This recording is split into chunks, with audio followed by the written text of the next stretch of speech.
கிழங்கு எப்படி செய்யறதுன்னு பார்க்க போகிறோம். ரொம்ப நாளாக கிட்ஸ் ஃபேவரேட்டான பூரி கிழங்கு இன்னும் உங்கள் சேனலில் அப்லோட் பண்ணலையே அப்படின்னு ஃப்ரெண்ட்ஸ் எல்லாம் கேட்க ஆரம்பிச்சிட்டிங்க. அதனால தான் நான் இன்னைக்கு பண்ணலான்னு முடிவு பண்ணியிருக்கேன்.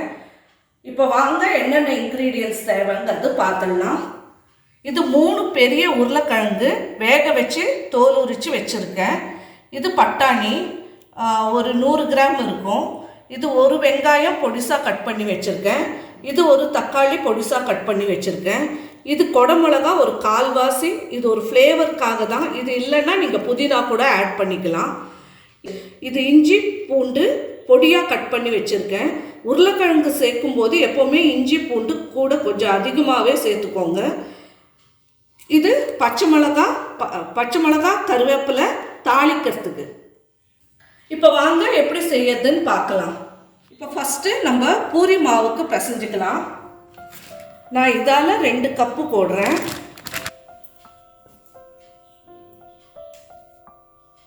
இதுக்கு தேவையான அளவு உப்பு, ஒரு 2 டீஸ்பூன் அளவுக்கு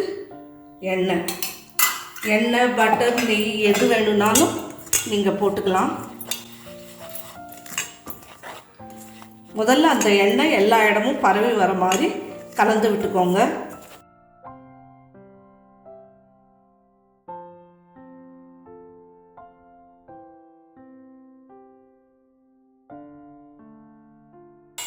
இப்போ இந்த மாதிரி பிசைஞ்சு வச்சிடுங்க. ஒரு தட்டு போட்டு மூடி வச்சிடலாம், இல்லாட்டி மேலே வறண்ட மாதிரி ஆகிடும். இப்போ மாவு பிசைஞ்சு வச்சுருக்கோம் இல்லையா, அதை உருண்டை பண்ணிக்கலாம்.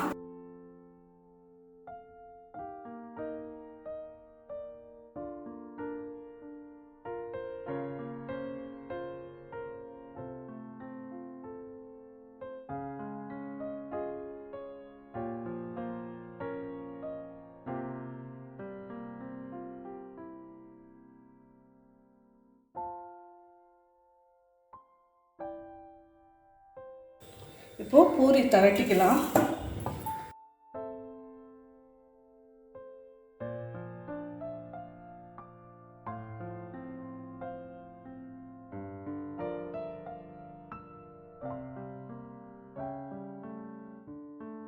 இது சப்பாத்திக்கு பண்ணுற மாதிரி ரொம்ப மெலிசாக பண்ண வேணாம். இந்த அளவுக்கு திக்னஸ் இருக்கட்டும். எல்லா பக்கமும் ஈவனாக வர மாதிரி பண்ணிக்கோங்க. இப்போது திரட்டி வச்சுருக்கேன். நம்ம உருளைக்கிழங்கு முடிச்சுட்டு இதை பண்ணிடலாம். இப்போ நம்ம உருளைக்கிழங்குக்கு தாளிச்சிடலாம். நான் 2 ஸ்பூன் அளவு எண்ணெய் விட்டுருக்கேன். நான் ஜீரகம் போடுறேன். நீங்கள் கடுகு உளுத்தம் பருப்பு தேவைன்னா கடுகு உளுத்தம் பருப்பு போட்டுக்கலாம். இப்போ பச்சை மிளகாய் கருவேப்பிலை போடுறேன்.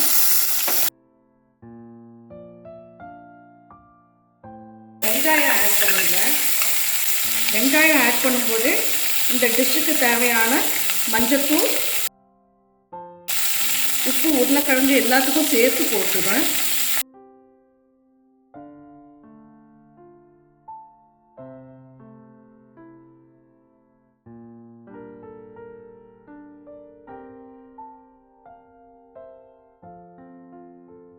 இஞ்சி பூண்டு பொடியாக கட் பண்ணதை போட போகிறேன். இந்த டிஷ்ஷுக்கு இஞ்சி பூண்டு பேஸ்ட் ஆட் பண்ணாமல் இந்த மாதிரி ஆட் பண்ணுங்க.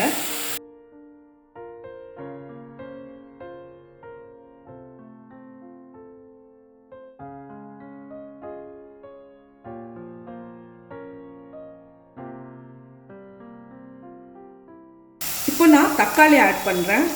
இந்த தக்காளி ஆட் பண்ணும்போது நம்ம இந்த பட்டாணியும் ஆட் பண்ணிடலாம். இந்த தக்காளி குழஞ்சி வரத்துக்குள்ள பட்டாணியும் வெந்துட்டுருக்கோம்.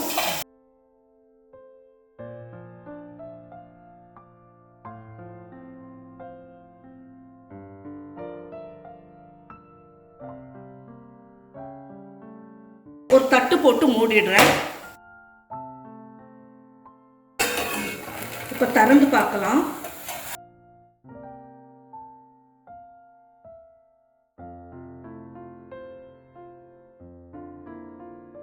பாருங்கள், தக்காளி நல்லா குழஞ்சிருக்கு. இப்போ நம்ம அந்த பட்டாணி வேகிறதுக்காக கொஞ்சமாக தண்ணி ஊற்றலாம்.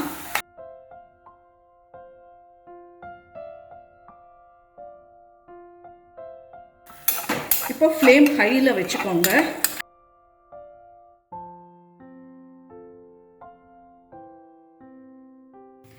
இப்போ இந்த உருளைக்கிழங்கை நல்லா மசிச்சுக்கலாம்.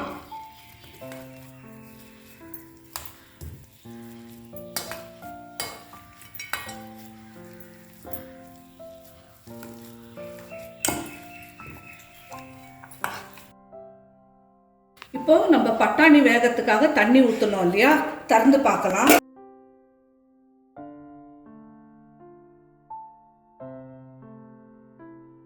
பாருங்க, பட்டாணி நல்லா வெந்துடுச்சு. இப்போ நம்ம குடமிளகா ஆட் பண்ணிடலாம். நம்ம மசிச்சு வச்சிருக்க உருளைக்கிழங்கு போட்டுடலாம். இப்போ இது நல்லா கலந்து விட்டுடுங்க. கலந்து விட்டுட்டு அப்புறம் நம்மளுக்கு எவ்வளோ தண்ணி தேவையோ அந்த தண்ணி ஊற்றி அது ஒரு 2 minutes நம்ம அப்படியே சிம்மராக விட போகிறோம். அவ்வளோதான், நம்ம உருளைக்கிழங்கு கிரேவி ரெடி. நல்லா கலந்து விட்டுட்டேன். இப்போ ரொம்ப திக்காக இருக்குது, நம்ம தண்ணி ஆட் பண்ணிக்கலாம்.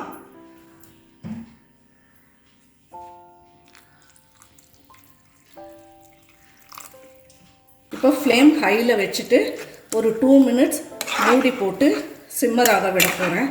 அப்போ தான் அந்த உருளைக்கிழங்குல இந்த காரம் எல்லாம் நல்லா இறங்கும். இந்த ஸ்டேஜில் நீங்கள் போட்டு பார்த்துட்டு உப்பு பத்தலைன்னா உப்பு ஆட் பண்ணிக்கோங்க. காரம் பத்தலைன்னா நீங்கள் பச்சை மிளகா ஆட் பண்ணிக்கலாம், இல்லை கொஞ்சமாக மிளகா பொடியை போட்டுக்கலாம். இப்போது நான் இந்த அளவுக்கு தண்ணி ஊற்றிருக்கேன். ஒரு 2 minutes அப்படியே சிம்மராக விட போகிறேன். ஸோ ஃப்ளேம் நீங்கள் ஹையில் கூட வச்சுக்கலாம். 2 minutes ஆயிடுச்சு. இப்போ திறந்து பார்க்கலாம்.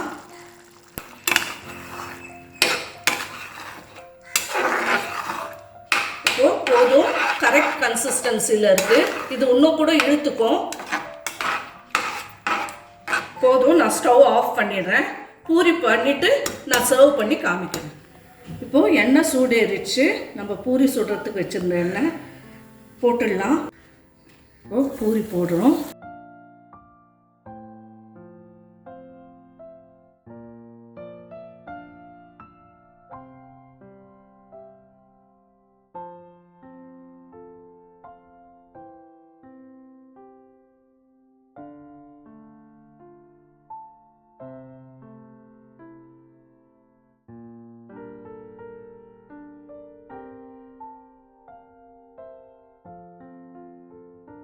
போதும், எடுத்துடலாம்.